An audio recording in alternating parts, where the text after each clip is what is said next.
All right, folks, we have a special treat for you tonight. I'm going over Deathbed Visions.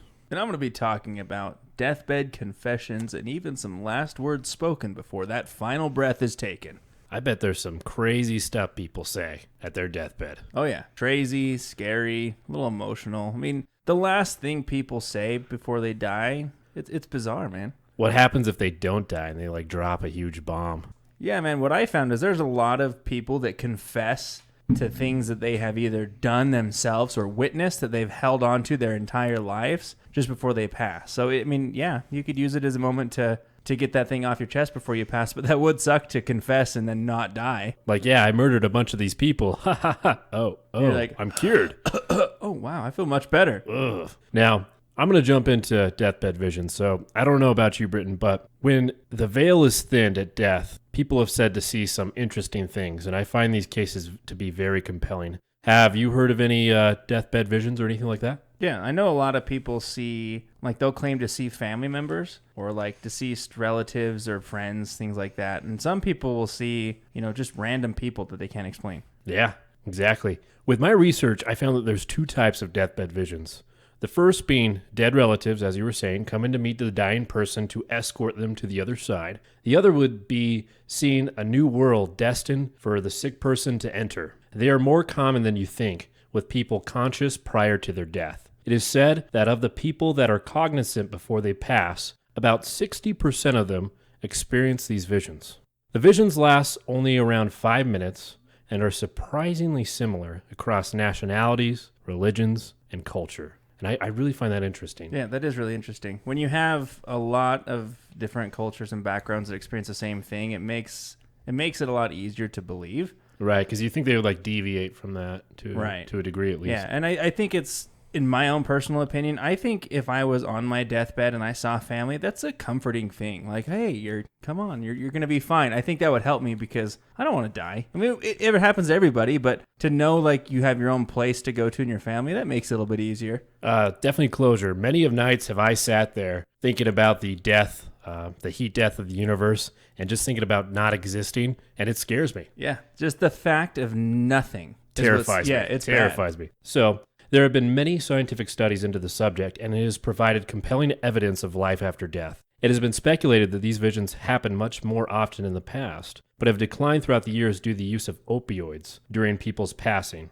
What are those places called where they take people to die comfortably? Like a hospice? Yeah, hospice. Or an in-home. Yeah, no, it's a hospice. Yeah, you're right. So due to the nursing home, the rise of hospices and having them want to be comfortable, I mean, they're pretty drugged up before they generally pass. I mean, the comfort care thing, it's just about making it as comfortable as possible, but a lot of that stuff it shuts things off. Yeah, it shuts your brain off. It kind of shuts everything. It's just for a peaceful. So that makes sense that the opioids came in and the visions stopped. Yep, you're just drooling. So when people are passing, a minority of people report seeing angels or other religious figures and even mythical figures. You could have Thor burst through your door and be like, "I'm taking you to Odinland." Ragnarok. Ragnarok. That'd be cool to see Thor come through. Yeah, even though that would be pretty cool, most people just see their close relatives that have passed. Or you're going to see the Kool-Aid Man bust through the door. Oh, yeah.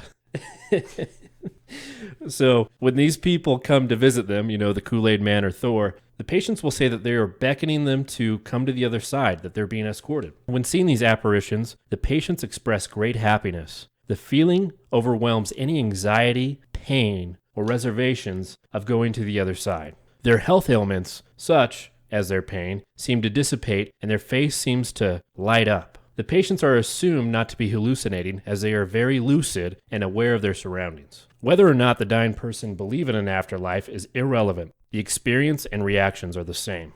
Although near-death visions are compelling, they do have their detractors. Some researchers claim that these visions are a product of endorphins released during stressful events, and this may produce something like a near-death experience, particularly by reducing pain and increasing pleasant sensations. Gotta love those endorphins, man. Others suggest that these visions are derived from dimethyltryptamine. I'm just going to say it's DMT, okay? DMT. It's DMT, a psychedelic drug that occurs naturally in some plants. They point out that in some studies, when patients are injected with DMT, that they have visions like a near-death experience. Interesting. Which I've never done DMT. I guess it's a hallucinogen. Uh-huh. Another theory is low oxygen to the brain. It has been long been observed that fighter pilots have experienced near-death experience-like features, such as tunnel vision and at times hallucinations. The last theory, and most accepted, would be it's a product of a dying brain. The theory postulates as these hallucinations are just a byproduct of when the brain cells and the synapses start to die within the brain. When your brain starts to die, I think it kind of goes into like a recovery mode or something. I heard that it's trying to keep itself alive through memories and stuff. So I think it's going to be kind of throwing things at you pretty quickly. Yeah. To me, like all these theories don't really add up because, I mean, like a bunch of endorphins, I mean, that happens when you exercise. Yeah. I'm sure fighter pilots, I mean, I don't know if I didn't see any reports of them seeing like their relatives, like, you know, in the cockpit next to them. They're like, hey, Grandma. Hey, Grandma, what are you doing here? So this is where it actually gets really interesting to me. One of the more scientific studies done have been done by Dr. Christopher Kerr. Dr. Christopher's team has performed at least 1,400 interviews with dying patients with the goal of getting quantitative data. In his first study, they spoke with about 66 patients every day until their death. It was reported that at least 80% of the sample reported at least one deathbed vision before they passed. That would be a hard interview to conduct over and over again, just as people are dying to like, hey, have you experienced this? Have you experienced this? Well, you know, there's always pros and cons, right? Because I think if you were watching someone that was panicking about death for the last couple of weeks of their life, and at the very end you could see that they just kind of accepted it, wasn't afraid of it, I think it would be almost comforting to a degree. Yeah, they accepted at that point. You're like, okay, that's good. To have someone panic before dying would be the saddest thing to witness. Yeah, I agree. So the patients described their experiences as being more real than real and different from normal dreaming. Isn't that weird? I guess the word would be surreal. Yeah. I mean, I don't even know how to I've never thought something was more real than real, so I don't really understand what that means. That throws your whole perception just out the window. Like, everything I witness in life is real, but then to have something that's way more real than that, you're like, then what the hell did I live through my entire life? It was a simulation. You know what? Even if it's not, you know, when I'm dying, I'm going to troll everybody and I'm going to yell with my last breath, it's a simulation. I can see it now. I knew it. The long troll. There is one thing that I'll talk about later that someone says that's quite interesting. That's like a huge cliffhanger that kind of goes off of that. I like it. So keep going with the study. So of these experiences, 72% of them were about seeing the deceased, specifically family members, relatives, or pets. I think it's cool, like maybe seeing your pets. When I was growing up, I had like 4 dogs. So I would love to see my dogs, or even if, you know, my cat would come say hey. We have 4 dogs now, my wife and I swear to God, when she passes on, all she's going to see is dogs. Like, I'm not even going to be in the vision. It'll just be all the dogs and pets we've ever owned. You're going to have a wolf pack. Oh, yeah. We already have a wolf pack, dude. Their visions became more frequent as they tiptoed closer to death. So the sicker they got, the more they saw those visions. Right. That makes sense. His next study was set out to discover what these visions meant to the patient, what were the common themes and meanings. What was derived from the study was the most common theme was of a comforting presence. When they saw the dead, it was always overwhelmingly positive, provide a sense of reunion and the feeling that one was not alone. Patients with traumatic pasts would relive those moments for a time, causing negative emotions, but before they passed, it would seem for them to get closure. It's good that they're seeing positive things, because if like you open your eyes and saw like a devil hovering over in your bed, that'd be creepy. Yeah, we'll have to talk about sleep paralysis in another episode. You know, it's just really interesting because you would think that if you saw a ghost, even if it was a relative, like say like you saw my grandpa, he passed away, I would probably be afraid. Yeah. Right? But for some reason, they just have an overwhelming, comforting presence. And that's just really interesting to me. I think it's just the brain. Again, it's the brain saying, hey, it's all right. This is the end of the road, buddy. This is a good thing. Time to jump off the diving board. Let's jump into some specific stories. Dr. Christopher Kerr talks about one of his patients that was a war veteran. He would have frequent nightmares of World War II, not when he was storming the beaches, but when he was coming back and picking up the dead soldiers to bring them home. He carried a lot of survivor guilt throughout his life. Soon, however, before his passing, these nightmares became more neutral. He talked about how he would be on the beach and a dead soldier would talk to him, telling him that when he passes, his fellow soldiers were going to take him to the other side. That's pretty cool. It's poetic, really. He spent his whole wartime, carrying the dead and the wounded across the field, to only be told, hey man, when you go, we'll carry you across the way. Yeah, exactly.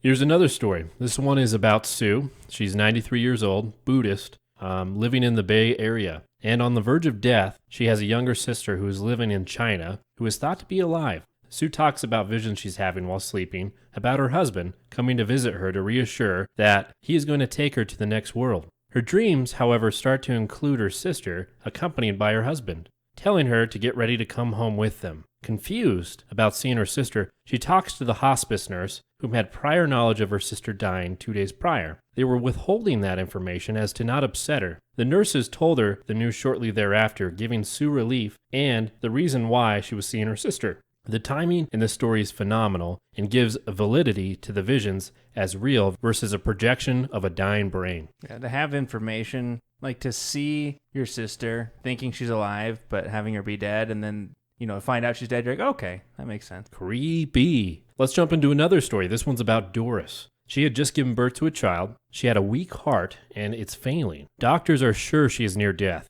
During her passing, she starts to panic, saying, "Oh, don't let it get dark. It's so dark. It's getting darker and darker." She is full of anxiety. Then all of a sudden looks towards one part of the room and she smiles, all grief seeming to wash away from her face. She states again, "Oh, lovely, lovely." The nurse asks, "What is lovely?" She replies with, "What I see." "What do you see?" the nurse asks. And she says, "Lovely brightness, wonderful beings. Why, it's my father. Oh, he's glad I'm coming. He's so glad. It would be perfect, but only if her husband could come too." She then focuses on another part of the room and says, "Why, it's father. Oh, he's so glad I'm coming. He is so glad. It would be perfect then." She then sees her sister Vita, whose death occurred 3 weeks earlier and she was not informed of. The staff even took certain precautions to make sure she couldn't figure out that her sister had passed away prior, such as not letting people come in dark funeral clothing. They were filtering through the letters she was getting, but somehow she just knew because she saw her apparition. Yeah, I know a lot of the times they won't, if you're on your deathbed, they won't let sad things like that get to you because that can kind of spur, enable the passing. Exactly, yeah. I mean, it gets you to that point where it really kind of pushes you closer to death. So it is crazy to know that these individuals saw their dead relatives before they were even told that they were dead. Yeah, weird. So here's a cool story. Did you know what Steve Jobs' last words were? No. So when Steve Jobs was passing, he was accompanied by his sister Mona Thompson. She was sitting at his bedside during his last moments. She claimed he started focusing on one part of the room and started smiling and exclaiming, "Oh wow, oh wow, wow." People speculate he was viewing the next world and he was about to enter. It's Apple World. Yeah. It's like, it's all Apple. Holy shit, we win. Fuck you, Bill Gates. We did it. We dominated. We have it. It's Apple everything. It's called iHeaven. iHeaven. I like it. I mean, I own everything Apple, so.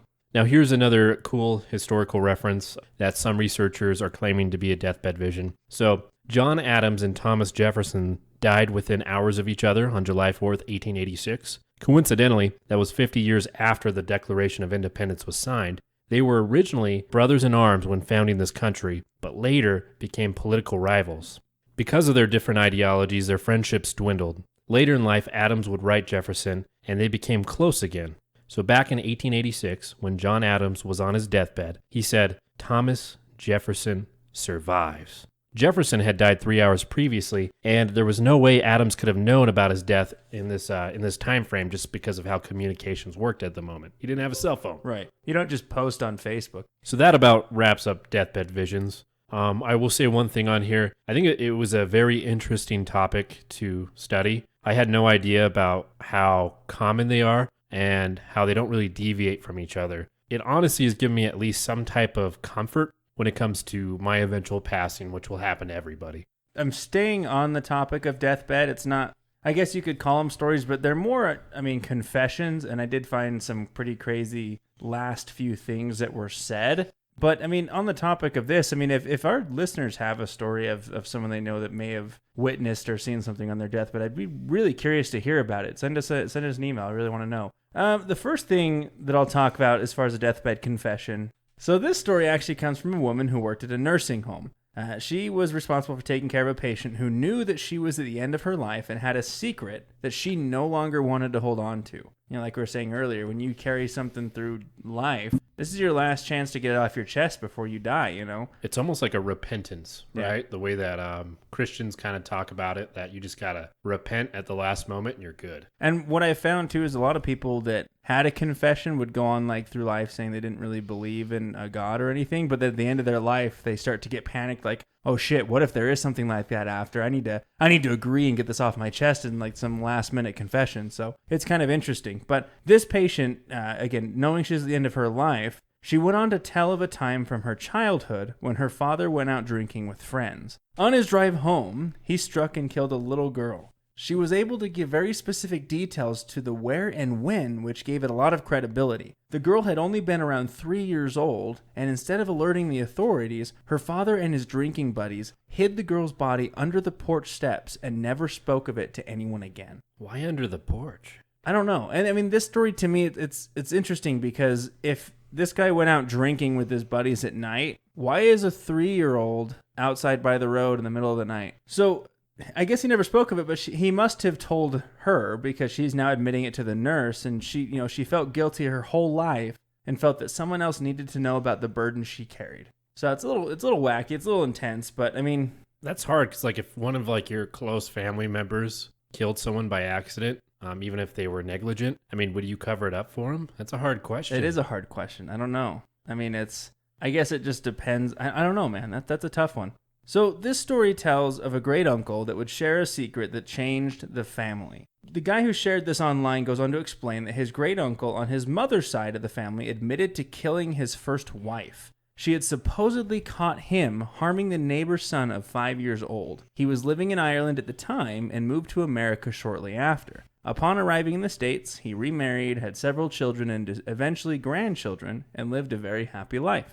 Upon hearing the story, the family was clearly shaken up, and supposedly, he died 3 minutes after telling the story. Wow, that's good timing. So, I mean, I guess his wife found him, hitting the neighborhood kid, and then he's like, oh, you can't know that. So he kills her, moves to America, and lives a good old American dream. So this story talks about a gal by the name of Geraldine Kelly. She would tell her children that their father, John Kelly, had died in a motorcycle accident. In 2004, while on her deathbed, Geraldine disclosed to the children that she had shot John in the head and then stuffed his body into a storage facility freezer for years. How do you get away with that? I mean, did they not have a funeral? Like, his family ask questions? I don't know. I thought of that too. It's like, okay, where's his body? Like, how'd they get his body in the coffin or whatever? I mean, a motorcycle accident. At least they didn't put him under the porch, but okay. No, this is a freezer. Authorities found and searched the storage locker where they found John's well-preserved body and were able to identify him based on several tattoos that he had on his body. So this next one takes place in the year 1975, where Joan Harris was found murdered, causing authorities to believe that she was killed by the infamous British serial killer, the Yorkshire Ripper. Oh, wow. Yeah, it was a pretty big case back then. Police soon ruled the Ripper out, but had no further suspects in this case, so it went cold. Now, if we fast forward to 2008, when a 60-year-old man by the name of Christopher Smith, who was dying from cancer, sat down to write a 3-page confession explaining the death. The note said, and I quote, "To whoever it concerns, I would like to put the record straight. I can't go on with the guilt. I am truly sorry for all the pain I have caused to anyone. Please believe me when I say I am sorry. Please, God, help my family who I worship. I have been out of trouble for over 20 years, so please, God, help me." I just don't feel like they're actually really sorry, because if they were, they would want to face the repercussions. I mean, right it's such away. a cowardly way. Yeah. He's dying from cancer. He's like, okay, now's the time to confess to this. Like, oh yeah, now you feel bad, man? Like, I don't know. Now, obviously, you can't just take a written confession from that long ago to really pinpoint it, so they did a DNA test in 2011, and it went on to prove his confession was absolutely true. Interesting. It's kind of crazy. So this last story that I have is kind of cool. After police received a tip, they discovered skeletal remains of a man by the name of Mohammed Taki, who was 53 years old. He was buried under a patio for 12 years. The damn porch. I don't know what it is about burying people under patios. I guess it's because they... Well, you know about my patio, right? No. With the little door? Oh, you have the little cement room under your patio. Yeah, it's creepy. I'll That's take pictures weird. maybe. I wonder if you were to break out the concrete underneath that, what you'd find. I don't know, man. It's got electricity. But anyways, keep You going. got a sledgehammer? The police had to use radar equipment to even reveal the body under several layers of concrete. See, there's concrete in this one too. The remains were found lying in the fetal position with the wrists and ankles tightly taped together.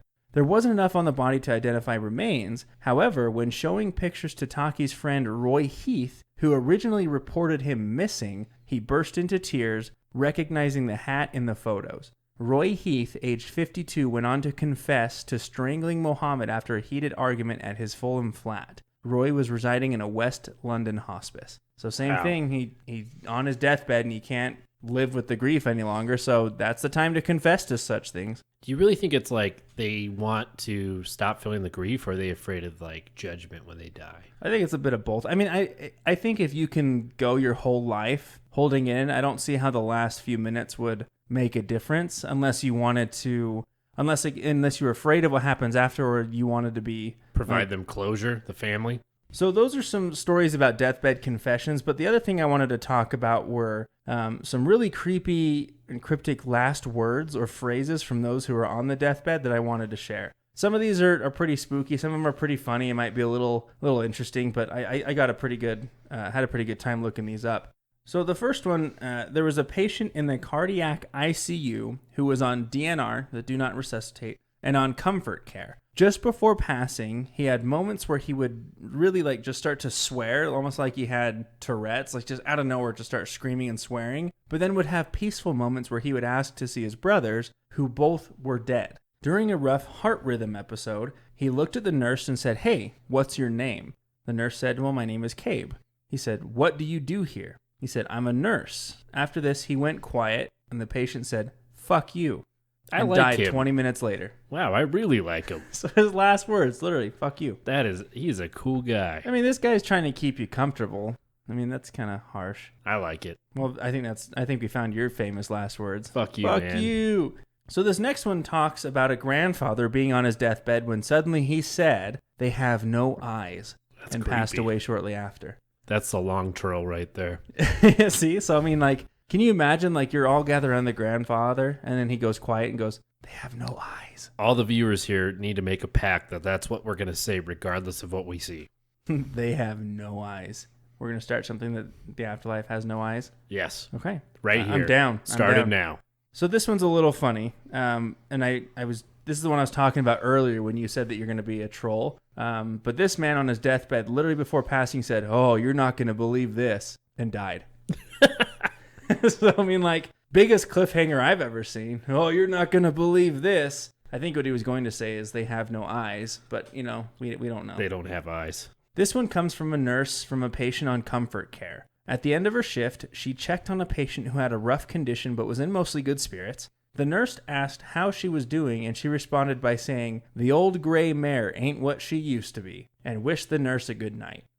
Just going out in the sunset. Yeah, I mean, that's it. The next morning, the nurse came back to check on the patient and found out she had passed the night before. So, pretty intense. It's like a Western movie. I'm sorry. Okay. The old gray mare ain't what she used to be. This one comes from a funeral director's apprentice. They tell of going to a nursing home, and while walking down the hall, one of the patients opened their door, saw the stretcher, and said, "I'll see you boys next week." And next week, guess who they stopped to pick up? That's really convenient. I mean, he was just looking out for him. Hey, you need to be ready for this. And just let you guys know, this is what next week's going to look like for you guys. This room right here. You don't have to walk as far down the hall. So this one's a little silly, but again, kind of interesting. A nurse had a patient who had recently suffered a stroke. The recovery was going well, but the patient got pneumonia shortly after recovery. At 4 a.m. during a check-in, the patient looked at the nurse and said, "You took his girl and you will burn in hell for it." Jesus. So turns out the nurse had taken his girlfriend from a friend of his. I'm not following. So his girlfriend was his friend's girlfriend. So all right. Fair you enough. took his girl, you're going to burn in hell for it. What a dick. I think it's a little extreme to steal a girlfriend and go to hell, but I mean, maybe she just wasn't happy. I don't know. I mean, it's up to her, really. What a home wrecker. You're going to burn in hell for home wrecking. So, I mean, that kind of wraps up that portion of it. There wasn't a whole lot, but the idea of the deathbed confessions and stories has been a topic that I've been fascinated with for a while. Just because I think the age-old question really is, what happens when you die? I mean, it depends on who you talk to, really, but It's really the only mystery really left, I feel like, for like humankind. other than what's under our oceans Hell, it's and Madonna. space. Madonna's under the ocean? Yeah. Jesus Christ. Okay. I'm just saying, Maybe like, Elvis? almost everything can be explained scientifically if you have enough data, except death. Right. That's my theory, or that's what I'm saying. Right. But I mean, I want to be comfortable when I die, but the fact that when they pump you up with so much opioids and stuff, I might be like, no, leave it away. I want to see these things. I'll say max it up. We're going all Max warm it and up. nice. Done. Yeah, I might. It depends on what I'm dying from. I mean, if it's something super painful, just load me up. I don't want to feel anything. All right, guys. I just want to say thanks for tuning in tonight. I'm actually really happy with the amount of viewer submissions that we've gotten so far. We're going to start doing episodes on that pretty soon. Absolutely. Emails are starting to come in. Thank you guys so much for the suggestions. Keep them coming, really. The email address is entertheabysspod@gmail.com. Please keep sending us suggestions. We love to research this stuff. And as always, thank you for entering the abyss. Until next week.